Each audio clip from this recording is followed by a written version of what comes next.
Remuna कुड़ीगाँ college पड़िया प्रथम करी आरंभ होइथिबा माँ बासंती पूजा आंचलिक महोत्सव उद्यापित हो जाइछि।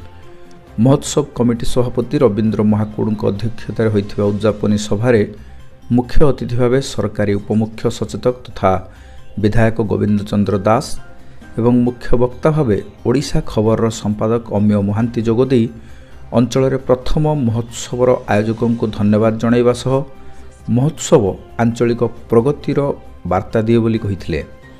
सम्माननीय अतिथि भाव विधायकों प्रतिनिधि कार्तिक चंद्र गिरी, राजेश महाकुड़, रमेश चंद्र दास, नेत्री शोभना महांती प्रमुख जोग देइथिले।